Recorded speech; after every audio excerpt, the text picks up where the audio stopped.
गांधीवादी आर्थिक प्रतिमान। अब गांधीवादी आर्थिक प्रतिमान में आप देखेंगे लघु तथा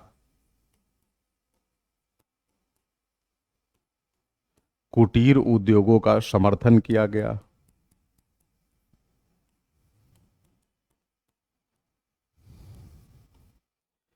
भारी औद्योगिकरण की खिलाफत की गई, है ना।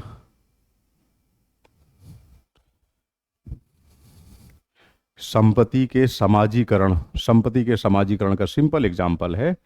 अब जैसे मान लीजिए कि जिनके पास पैसा है, दाना पानी अच्छे से चल रहा है, जिनके पास पैसा नहीं है, बेहद गरीब है, दाना पानी चलाने में दिक्कत है, तो राज्य क्या करेगा? हर महीने 4 किलो चावल, 5 किलो आटा, 2 किलो चीनी बंटवा देगा।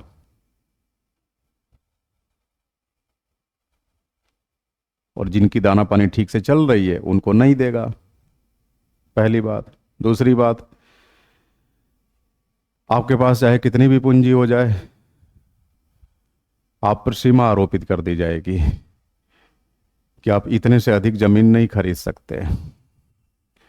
अगर एक व्यक्ति अधिकतम 8 एकड़ जमीन का स्वामित्व हासिल कर सकता है तो 8 ही एकड़ का करेगा, 8 से अधिक नहीं। 8 से जो अधिक है उसे उन लोगों के बीच वितरित कर दिया जाएगा जो भूमिहीन हैं, यानी भूमि सुधार। समझ रहे हैं हरिराम? यह है समाजीकरण का मतलब, संपत्ति का समाजीकरण। और संपत्ति के समाजीकरण के उद्देश्य को सुनिश्चित करने में अग्रणी भूमिका कौन निभाएगा, या अग्रणी जिम्मेदारी किसके कंधे पर होगी? राज्य के कंधे पर, शासन के कंधे पर। ठीक है मेघा? यस। अच्छा, मेरे वाले स्क्रीन पे आप लोगों का नाम नहीं आता, केवल MHOS ऐसे करके आता है, पहला लेटर।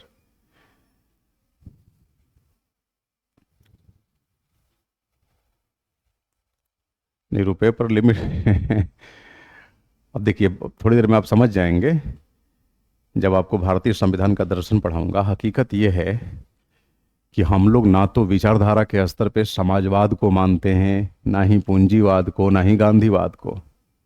अगर मानते तो सीमाएं होती। जैसे रूस में अगर आपको, अब घर का अगर सपना देख रहे हैं तो आपको सरकार से ही घर खरीदना पड़ेगा।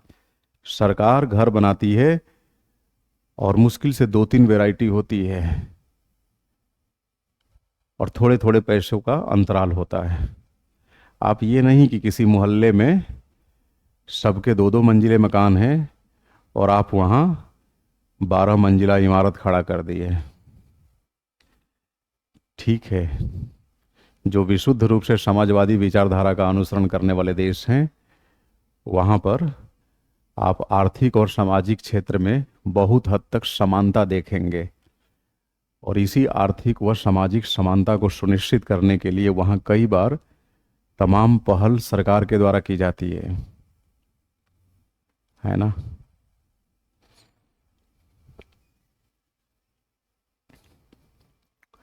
तो गांधी जी लघु तथा कुटीर उद्योगों का समर्थन करते थे। आप यूं कह लीजिए कि वो शहरीकरण के भी खिलाफ में थे, ग्राम आधारित अर्थव्यवस्था के समर्थक थे।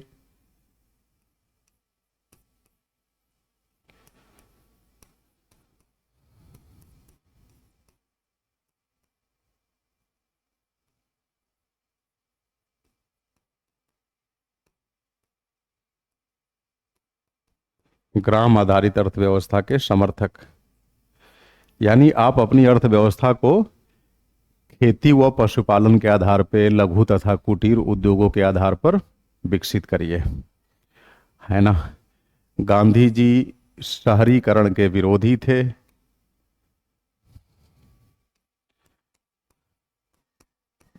शहरीकरण तथा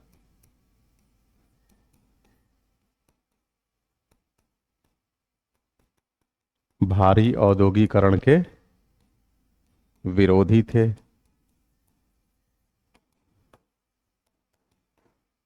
है ना।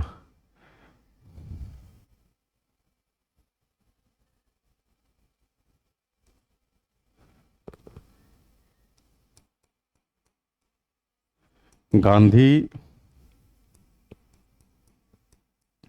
प्रकृति के साथ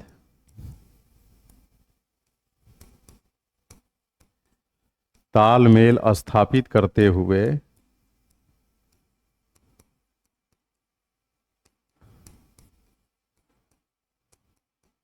विकास के मार्ग पर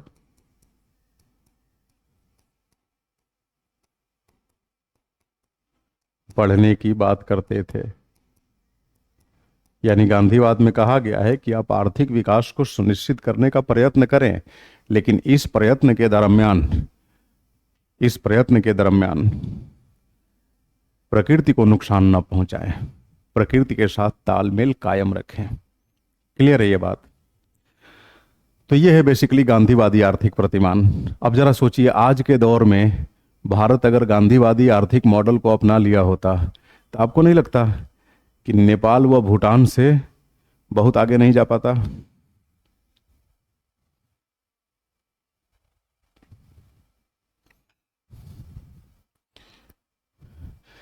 तो डॉक्टर अंबेडकर कहते थे कि गांधी की आर्थिक सोच अत्यंत पिछड़ी हुई है, ये देश को आर्थिक पिछड़ापन के गर्क में ढकेल देंगे।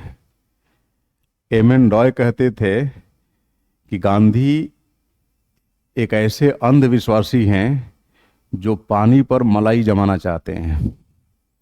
तो खैर ये उनकी आलोचना है। एनीवे आप देख रहे हैं इन तीनों ही आर्थिक प्रतिमानों के समर्थक हमारी संविधान सभा में थे। मूल टॉपिक पे आ जाइए। हम लोग यही डिस्कस कर रहे थे ना, सेकेंड पॉइंट, कि देश के आर्थिक विकास को सुनिश्चित करने हेतु आखिर किस प्रतिमान का चयन किया जाए, यह प्रश्न संविधान सभा के सामने था और अलग अलग खेमे के लोग खेमाबंदी कर चुके थे। उदार पूंजीवादी कहते थे कि हमारी व्यवस्था हो, समाजवादी कहते थे कि समाजवादी आर्थिक प्रतिमान स्थापित किया जाए सोवियत के नक्शे कदम पर, और गांधीवादी चाहते थे कि गांधी जी के नक्शे कदम पर चलते हुए, चूंकि यह गांधी का देश है इसलिए गांधीवादी आर्थिक प्रतिमान का चयन किया जाना चाहिए। अब भाई संविधान सभा क्या करे? समेकित रूप से संविधान सभा कोई निर्णय ले ही नहीं पा रही थी, बड़ा चुनौती भरा था, है ना। आलोचना एक बार और बता देंगे, कौन सी आलोचना?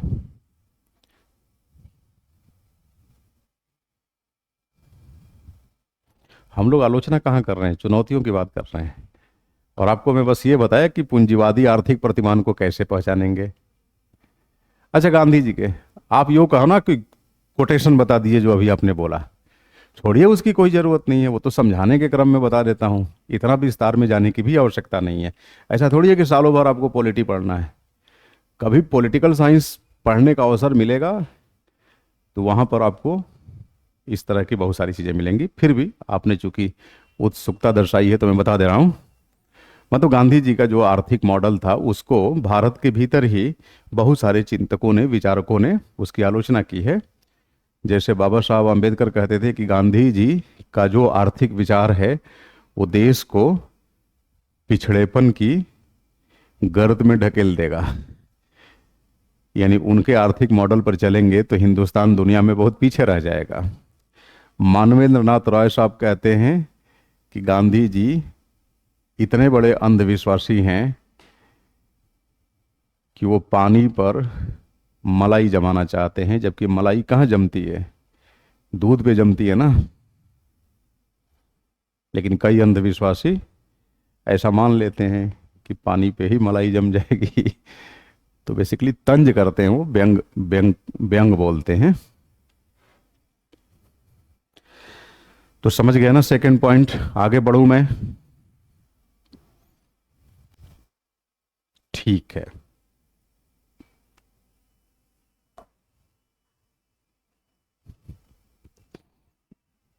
संविधान सभा के समक्ष व्याप्त जो तीसरी अहम चुनौती थी, अब हम लोग उसका जिक्र करने जा रहे हैं।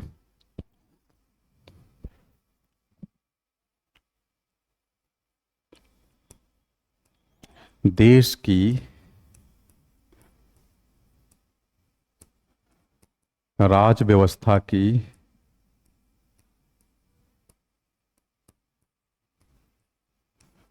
प्रकृति के संदर्भ में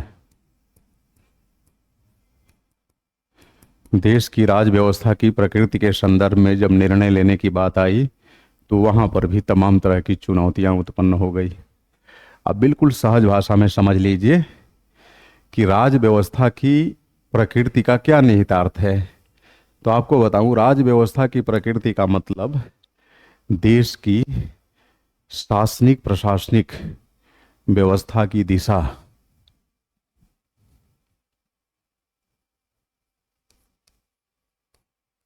देश के शासन व प्रशासन की दिशा, डायरेक्शन। अब सवाल ये उठता है कि देश के शासन प्रशासन की दिशा का क्या मतलब है। तो इसका मतलब ये है कि शासनिक प्रशासनिक परिक्षेत्र में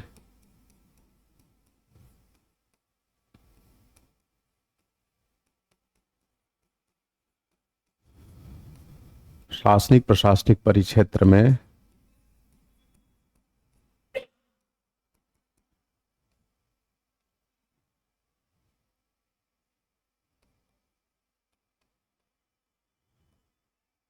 केंद्रीकृत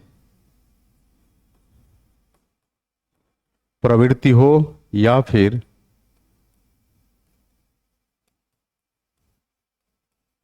विकेंद्रीकृत प्रवृत्ति हो। समझ रहे हैं? इसी से राज व्यवस्था की दिशा तय होती है, शासन प्रशासन की दिशा तय होती है। जैसे अगर मान लीजिए थोड़ी देर के लिए मान लें कि अगर देश का शासन प्रशासन सेंट्रलाइजिंग टेंडेंसी को शो करता हो तो इसे हम बोलते हैं राज व्यवस्था की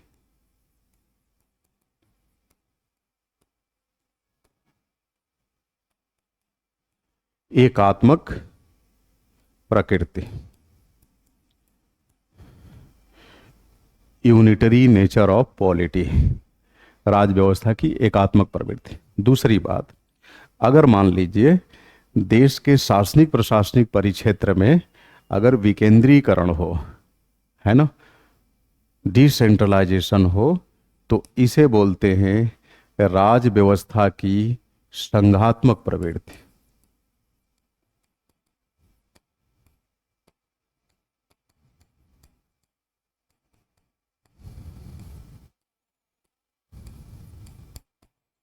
राज व्यवस्था की संघात्मक प्रवृत्ति। अब हमारी संविधान सभा, अच्छा इसको और थोड़ा सहज भाषा में समझ लीजिए।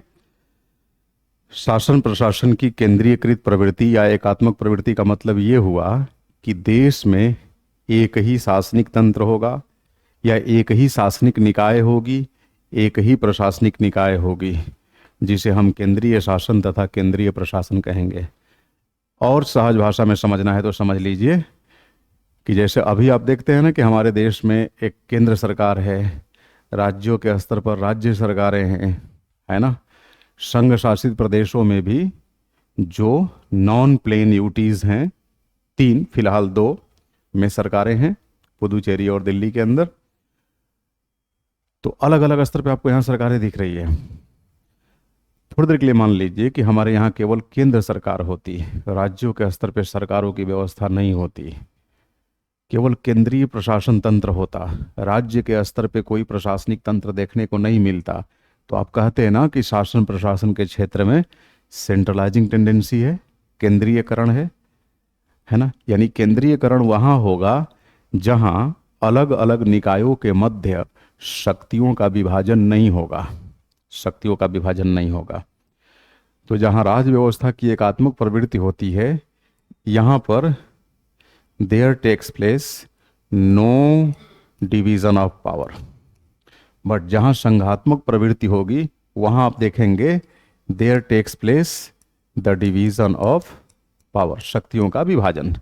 जैसे दोहरे स्तर पे सरकारें, केंद्र सरकार, राज्य सरकार, संविधान दोनों के मध्य शक्तियों का बंटवारा करेगा। क्लियर ना? तो ये राज व्यवस्था की कौन सी प्रवृत्ति होगी? अब हमारी संविधान सभा में कुछ सदस्य इस बात पर अड़ गए कि भैया हमें तो स- बिल्कुल ब्रिटेन की तर्ज पे, इंग्लैंड की तर्ज पे केंद्रीकृत प्रवृत्ति को परिलक्षित करने वाला शासनिक प्रशासनिक तंत्र चाहिए, यानी राज व्यवस्था की एकात्मक प्रकृति चाहिए। कुछ वर्ग ऐसा था जो कहा नहीं, हमें अमेरिका की तर्ज पे राज व्यवस्था की विकेंद्रीकृत प्रवृत्ति चाहिए। अब बताइए, एक केंद्रीकरण की बात करने वाली व्यवस्था की वकालत कर रहे थे, दूसरे लोग विकेंद्रीकरण की अवधारणा पर आधारित राज व्यवस्था की प्रकृति की वकालत कर रहे थे। अब केंद्रीकरण विकेंद्रीकरण दोनों अपने आप में नॉर्थ पोल साउथ पोल की तरह है।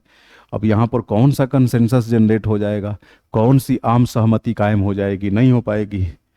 तो बताइए, ये स्थिति संविधान सभा के लिए चुनौती भरी थी कि नहीं?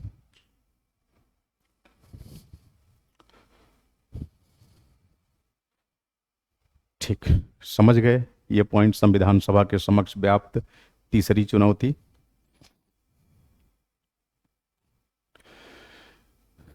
देखिए, मुख्य परीक्षा के सिलेबस के अंदर जब आप आते हैं ना, तो तय मानिए यहाँ रट्टेबाजी, जिसको हम कहते हैं रोट लर्निंग, अर्चना रोट लर्निंग, इसकी कोई आवश्यकता ही नहीं, कोई आवश्यकता नहीं।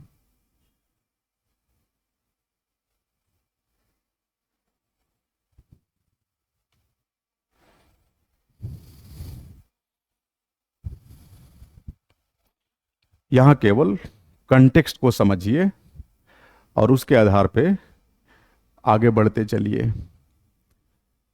कोई तथ्य वगैरह रटने की जरूरत नहीं है ना। होता क्या है, सिलेबस की प्रिपरेशन के दौरान ज़्यादातर कैंडिडेट्स प्रिपरेशन को इतना बोझिल बना लेते हैं ना, मार्केट में जाएंगे, चौवन्नी छाप किताबें खरीद लेंगे, 20 पन्नों वाली, 50 पन्नों वाली फैक्ट फाइल रटे पड़े हैं। अरे भाई, आपका मस्तिष्क है, मानव मस्तिष्क है, डस्टबिन थोड़ी है कुछ भी भर लें। हमेशा प्रिपरेशन के दौरान लॉजिकलाइजेशन को, जिसको हम तार्कीकरण कहते हैं, उस पर बल दीजिए। यूपीएससी उन्हीं सवालों को पूछती है जो तर्कशील होते हैं, तो मुद्दों के प्रति अपनी तर्कशीलता को बढ़ावा दीजिए, तथ्यों के पीछे मत भागिए। तथ्यों के पीछे भागने वाले पूरी जिंदगी केवल प्रारंभिक परीक्षा की तैयारी में सिमट के रह जाते हैं और अंत में कहीं के नहीं बचते।